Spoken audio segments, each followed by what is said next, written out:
You know, for the last decade or so, I've been engaged in helping pastors and churches develop healthy elder teams. It was an old friend from seminary, Dave Bruno, who is the associate pastor at our Hydesville church, who helped me put this interest into words. Dave noted that as pastors, we've had years of formal training from Bible college or seminary on the issues and skills that surround ministry. In addition, may have had years of experience in one or more churches, even learning by the old trial and error method. And so the question I always come up with is, why do churches and pastors expect elders who have had excellent training and experience in their careers as lawyers, farmers, businessmen, plumbers, teachers, and so on, why do we expect them to have the necessary training to be elders? Where do they get their training? And how might these men have been inadvertently set up for failure?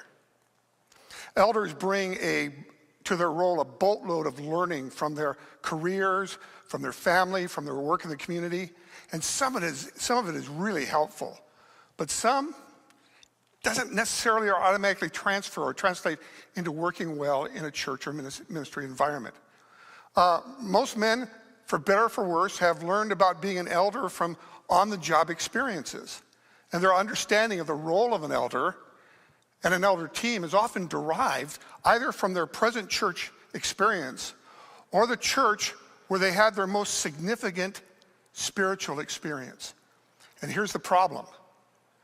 The assumption then is that experience is normative for every church because of their limited experience. Now, as Matt mentioned, in a few minutes together, I won't be able to give you a magic wand that solves all your leadership issues. I feel your disappointment, I can tell right now. But instead, I want to my goal is to create some discussion items for your elders at your church to kick around so you can kind of brand it for yourself at your church. I realize that some of our churches also may not have elders. They may have a leadership team or an executive council or something like that. Some of this, I believe, will be also applicable for you. So listen intently. Now, I need to put a disclaimer here, and please understand, what I'm sharing from you comes from both success and failure. In fact, a lot more of it comes from failure. It's not like I've got this all wired and perfect, and I'm still learning. And I hope to learn even more this evening and during our week at our District Leadership Development Conference. So, for my part, I want to drill down into three areas in eldering well. And the first area is this. You're probably wondering, who is this dead white guy? We tend to ignore Newton's first law of motion. Do you remember what the first law of motion is from your old physics class? Some of you guys are going, no, don't remember it. Well, decades ago, it says an object at rest will remain at rest, and an object in motion will remain in motion at a constant velocity unless or until outside forces act upon it. Well, what does that have to do with ministry? Well, it goes like this. If in your elder team, all you do is what you've done before, then all you get is the same results you've always got, right? It'd just be the same. The late Dr. Howard Hendricks from Dallas Seminary used to call this the problem of overcoming initial inertia. So you see, at present, your elder team is on a trajectory. It can be healthy, it can be unhealthy. But the question is, what is the force? What will cause you to move you to or continue you on a healthy trajectory? Will it be your elder team, working together, learning, growing? Or will it be a difficult or catastrophic moment in the life of the church where you kind of have to panic and just figure things out? Is the trajectory that your elder team is on, is it one where the elder team is being developed, it's being given the tools to help with ministry? Is it learning to work as a team rather than a gathering of special interest representatives? Whatever the target is, and this is your first takeaway, it's got to be well defined. It's got to be, what are we trying to do here? And the other thing is, it won't happen overnight. most of us as elders and elder teams are like amateur golfers who finally decide to take the lesson from the golf pro. There is as much, if not more, that we have to unlearn before we can learn to swing a golf club effectively and efficiently. So no matter the health of the elder team, this has got to be an ongoing process of, hey, looking at it. What are we doing? Where are we going? Why are we doing this? Your elder team has to be deliberate and methodical in creating the culture that God wants and that you need at your church. And make no mistake about it, you will make a culture either by design or by default. You'll make it by design because you work at it, you talk about it, you communicate, you may even disagree, or by default, you'll just let it go and it just becomes that. And it becomes a grave that you linger in for years in the history of the church. And what does that mean? That means that pastors, especially lead pastors, may have to rearrange their schedules to spend more time with your elders one-on-one. Now, I realize, pastors, that your training and your mindset have been, preaching the word, evangelism, prayer. However, think about it. You have a built-in opportunity to disciple your elders, to work in that discipleship elders in training them.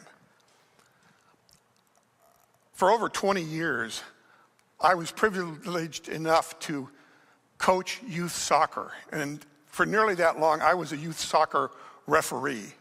And here's what I found. Good coaches do little coaching during a match. Why? They've done most of it in their practices. Poor coaches, they're the ones who are screaming at their kids from across the field, from across the pitch, because their players can't do what they've never been taught. I remember refereeing one match for 6 and 7-year-olds, and the aspect of the beautiful game for these littles is that every one of them is always attracted to the ball all the time, regardless of position. They just follow it like bees to a flower. And as a referee, you've got to be very verbal for this age because they haven't learned the referee signals. They don't know what these mean. In fact, some of the coaches don't know what they mean. In one match, I blew my whistle on a youngster. He made a clumsy, it was an unintentional foul. And I urged the attacking team, hey, let's get set up for an indirect free kick. And the defending team's coach, 75 yards away, is screaming at the top of his lungs, build a wall, build a wall. And I looked at these young players, and there's nothing but confusion writ large on their faces. They were looking around, they were looking for Nehemiah to help them build this wall. They had no idea what was going on. They milled around for about a minute in puzzlement. I finally got a few of them lined up, 10 yards from the ball, and we continued the match. I give that because this is what happens to many elder teams. They're thrust into this position with only a cursory understanding of what to do and told to go at it. And since your present elders arrive similarly in their roles, sometimes they're of little help in setting rookies on a healthy path. And what happens is that you're constantly backfilling with inexperienced and untrained candidates. And so in this whole area of trajectory, what are some ideas we can have? Well, to consider, first of all, define well what you want your elders to be and to do. Get both of those down. You see, most churches spend a lot of time ensuring that their candidates are elder qualified according to Scripture. And that's great. That's good. Yet, these men are given little training or leadership in what they're to do. See, the situation should be both and, not either or. There's a book that I recommend, highly recommend it. It's by Murray Caphill. It's called The Elder-Led Church, How an Eldership Team Shepherds a Healthy Flock. And the reason I like this so much is most books that talk about the elders is they'll go heavy on the scriptural qualifications. But they don't talk, and Caphill does, talk about how an elder team works together, how they're supposed to interact. He's not kind of a plug and play guy. Instead, he's saying, hey, this is what you have to talk about. This is what you have to focus on. A second thing in this whole area is that what an elder team focuses on will change as a church grows or shrinks numerically or even stays the same over a long period of time. As an interim pastor, I've worked with churches that were once 400, 600, 800 people on a Sunday morning. But by the time I was called in to help through a pastoral transition, there were less than 150. But they tried to operate as if they were larger, and they found themselves floundering. And the opposite gets true. A church planner starts off with his launch team, 15 people. And then because God blesses, within a year or two, they're up to 100, 150, 200, but they're operating as if they're like 15 people. So in a general way, what are the differences? Well, first of all, with a smaller church, and let's just arbitrarily call a small church 250 or less, okay? Give me some wiggle room on that, with that. The elders really wear two hats. Number one, they are the accountability group for the senior or the lead pastor.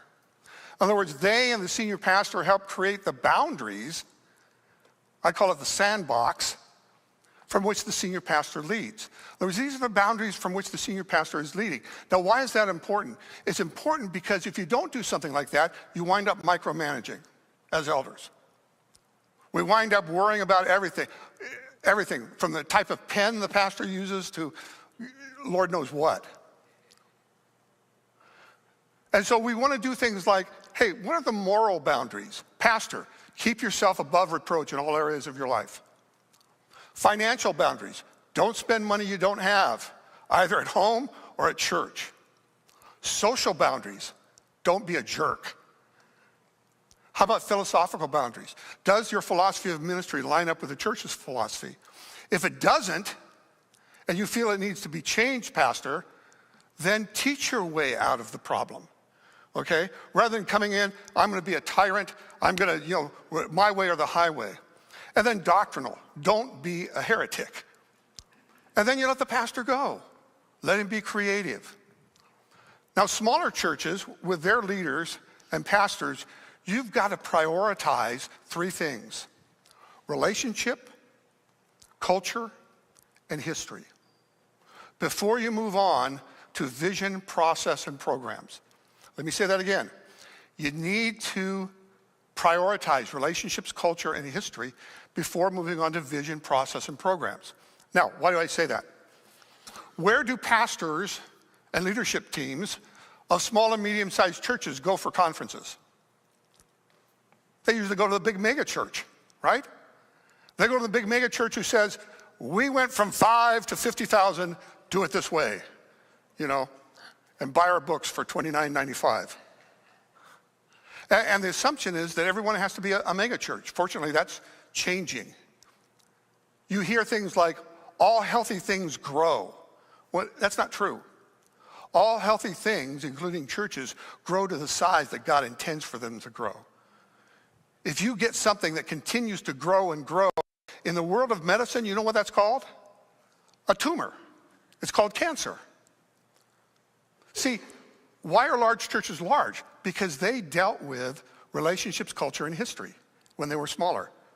And they've got that in place. Now they can move on to the issues of vision, process, and programs. Now, that doesn't mean if you're at a smaller church, you never get to vision, process, and programs. But it means, as elders, hey, the culture we're in, what has been set in place, the history, the relationships that are formed, that trumps anything there. If you understand this, it becomes a springboard to start talking about this. If you don't worry about this, if you don't get that down, you're never going to get over here. Because relationships, culture, and history eat vision and progress and process for lunch, okay? The second hat that elders wear in a small church is that of a quasi-pastoral staff. Now, elders by Scripture are supposed to be out among the flock, shepherding, teaching, encouraging, caring for the flock. But in many churches, the temptation is to make the elder team kind of like a board of directors. Now, what's the difference? A board of directors is usually disconnected from everyday ministry and people. You see this like in corporations. You see it in a lot of large ministries. There's a board of directors that, meet 3 times a year. And they're focused on, the 30,000-foot view. And they're never talking down here. The group I'm with, Interim Pastor Ministries, great bunch of people. I never talk to the board of directors. They have little idea of what I'm doing, They're up there. But see, with elders, you've got to consider, no, we want them not only at the 30,000 foot, we want them to be able to come down to the 30-foot level also. Because if you don't move in that direction, you're going to frustrate the men who God called to be biblical elders. They wanted to be shepherds of the flock, and they wind up being the building and grounds committee. And that becomes frustrating for them. So instead, in some churches, what happens with some churches is that the elders, instead of paid staff, they can provide general or specific oversight for various activities in a church's ministry. They can do things, elder of worship ministry, elder of outreach ministry, elder of youth ministry. Now, I did this at one church, at a church, because the elders were getting disconnected. They were acting like a board of directors. And all I did is I sat down and said, okay, here's what we're going to do. You're going to be the elder of youth ministry. You're going to be the elder of children ministry. You're going to be the elders of worship ministry. And of course, they panicked. I don't know anything about it. Okay, but listen to me, I said. Here's what you do. Once a month, preferably twice a month, you call the volunteer leader of that ministry. You call and say, hey, this is Elder so-and-so. Just want to call. Number one, how are you doing? How are you and your family doing? How's your ministry doing? Where are the pinch points? How can I pray for you? What help can the elders give you? And all of a sudden, we saw these men start to take an interest in what was going on. In fact, a couple of them became very educated in their area. Another resource that I recommend, I don't have a slide for this one, it's a book by Carl Vaters, V-A-T-E-R-S. He is kind of the guru of small and medium church ministry. It's called Small Church Essentials. And the reason I like Vaters so much is what he does is he says, what big churches do, that's great. God bless them. But there are some essentials that smaller churches have. And I know with my ministry as an interim pastor, my biggest thing is telling small churches, God still loves you. You're still important for the kingdom. Let me give you one quick example. Our church in Richvale. I don't know whether you've ever been to Richvale. And if Richvale is online, I see you guys. Richvale is kind of a few miles west of Oroville. The city itself is like 6 blocks long, 6 blocks wide. But that church is the center of the city. They would do like a food truck night, invite everybody. They had a children's program, and one of their children's workers told us that they had more than 20 kids receive Jesus Christ. And I kept thinking, are there 20 kids in the city? But a small church can have that effect. Now, how about a larger church? Well, with a larger church, and we're talking here about 800, 1,000. With larger churches, you still maintain the boundaries of the sandbox: moral, financial, doctrine, philosophical, social. The lead pastor job at that point is to push against that. The elders create the boundaries. The lead pastor push against those boundaries. Now, not obnoxiously. For example, a pastor may find that the elder team is not as up on their church's statement of faith as they need to be. So you take them through the Free Church book, Evangelical Convictions. You press on that, theological boundary. In a couple of churches that I served, they had great financial reserves. I started pushing on that boundary a little bit. One church had over $500,000 in savings, another church had $750,000.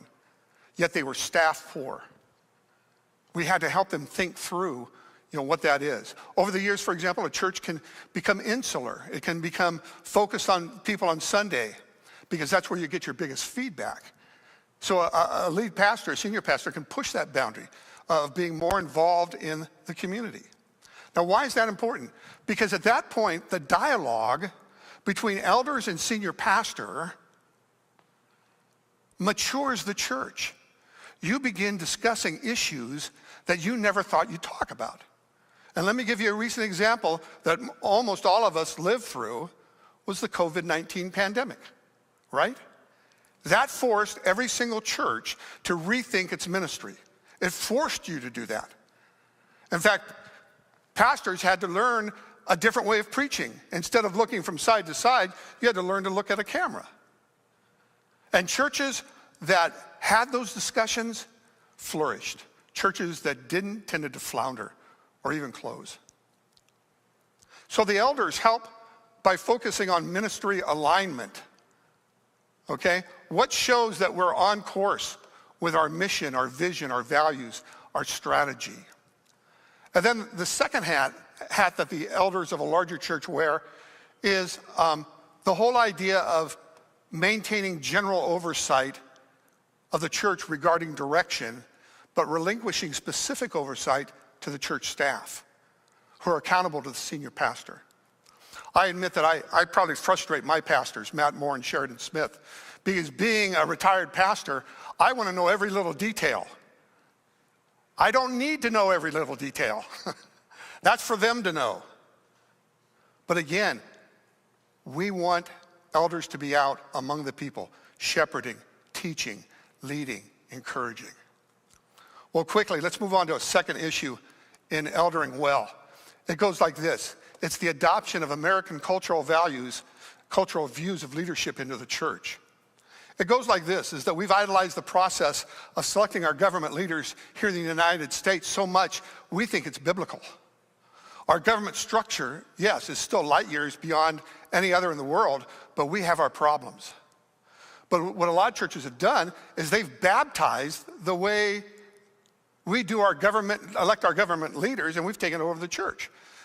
And so churches have boards and committees, they have nominating committees, and you can always tell when the annual meeting is coming up because the nominating committee or the elder team or the board is suddenly going down the roster going, okay, who can we choose? Who can we ambush to be a new elder? Now, our American form of government, selecting government leaders, is not unbiblical. The Bible just doesn't talk about it. It's non-biblical. The Bible doesn't say anything about it. However, the Bible does tell us a lot about selecting elders in a church. And I've discovered that many churches select their elders based on four criteria here. Number one, who's been in the church the longest?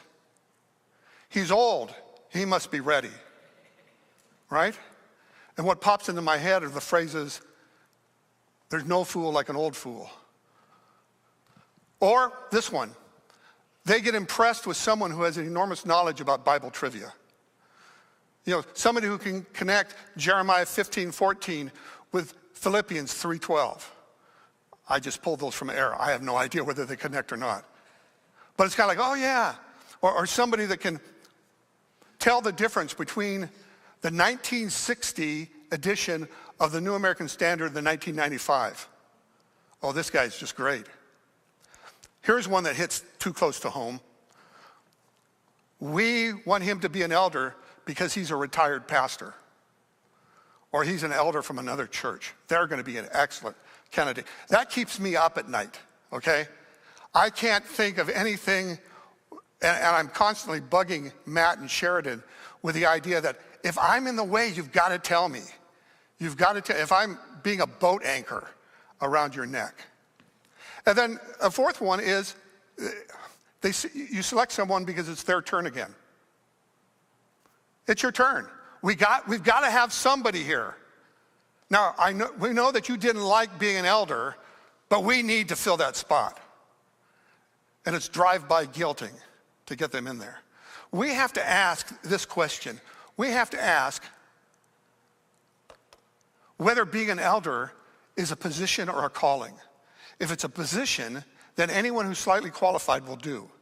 But if it's a calling, God will have done a work in this man's heart to bring him to this position. And you have to discover that before you select him as an elder. Okay? In other words, what has the Father, Son, and Holy Spirit done to change this man's life? The worst thing you can do is think, well, we'll put this guy on the elder team because it will help him mature. that's a recipe for disaster. You see, more is needed than just being elder qualified according to Scripture, because we read passages like 1 Timothy 3, 1 Timothy 5, Titus 1, 1 Peter 5, Ephesians 4. Qualifications for being an elder that are very explicit. They go beyond the expectation of every Christian. But a church often reads these passages and comes up with yes or no questions. Well, is Brother Bob hospitable? And all the elders look at each other and kind of go, I guess so. Yeah, we haven't heard any complaints. Or is Brother Bill pugnacious? Well, first of all, I define pugnacious. I don't know. I guess so. See, we have to be more nuanced. We have to ask questions like this. What evidence is there that Brother Bob is hospitable? What evidence is there? How have we seen Brother Bill respond in gentle and Christ-like ways rather than getting in a fight? You ask open-ended questions, not yes or no questions. I look at 4 areas that I call the 4 C's of leadership selection, and this is not anything new. The first one is character. That aligns with the scriptural qualifications. But I also zero in on 2 additional issues with this, with character. First of all, how is the fruit of the Spirit demonstrated in this man's life? Where have we seen the Spirit developing love, joy, peace, patience, kindness, goodness, faithfulness, gentleness, and self-control in this man? Not occasional spurts, not a once-a-year thing. Instead, is there an established reality, especially when he's getting pressured? How does the fruit of the Spirit come out? And the second question I ask is, how is biblical wisdom seen?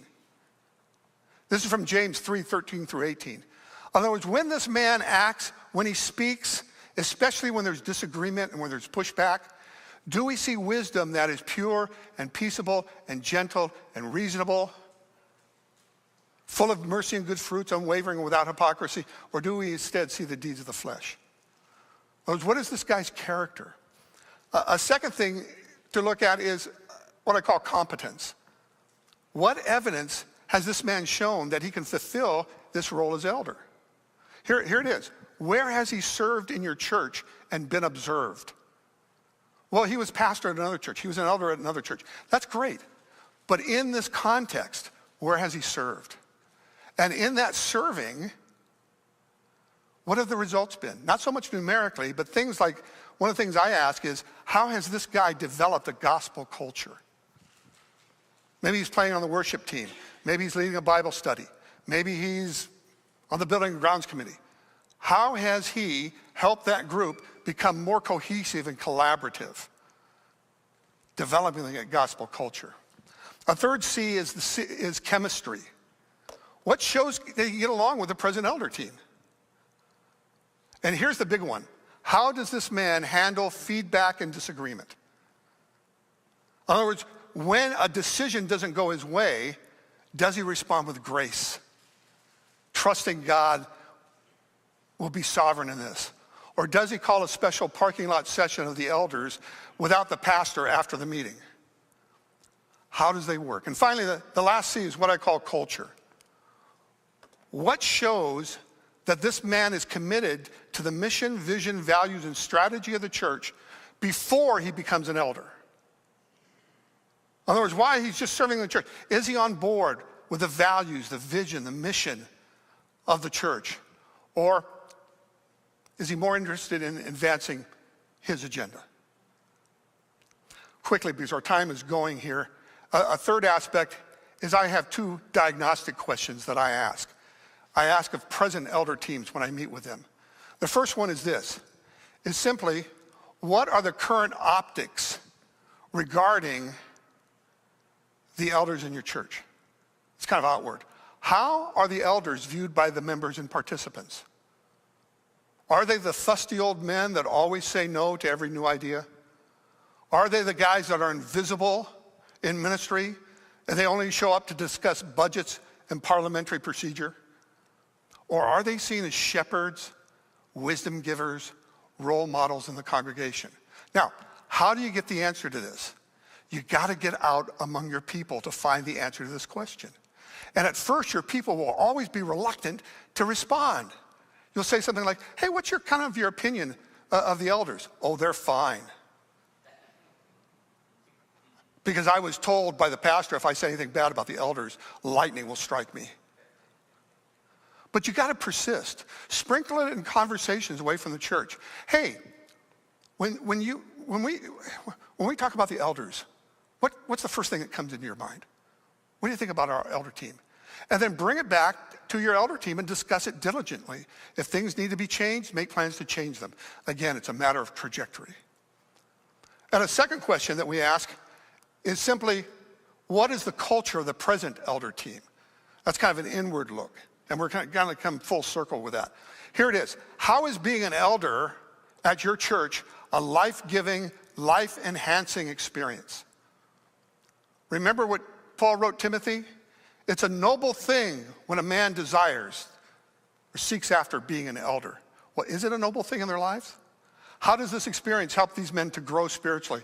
Are they better Christians? Are they better husbands, fathers, employers, employees than when they started? Or is their response at the end of their term, and you've probably heard this, well, I've served my time. By the way, think about that for a second. That's the same response convicts give when they get out of prison. I've served my time. Instead of, man, I miss being on the elder board because that was a place of growth and encouragement for me. And then also here, what are what you call your rules of engagement? In other words, how do you interact with each other? See, a lot of times, elder teams don't talk about that. In other words, how do you disagree? How do you disagree agreeably? How do you maximize your time, not get swamped with trivia? How do you guard against micromanaging and make sure that you're out equipping the saints? Okay? Those are just some questions. Well, listen, I'm going to stop here because, if I've done my job correctly, then I've confused you on a higher level. Okay? But seriously, thanks so much for listening. And my prayer is that you've got some food for thought and discussion with your elder team in the days ahead.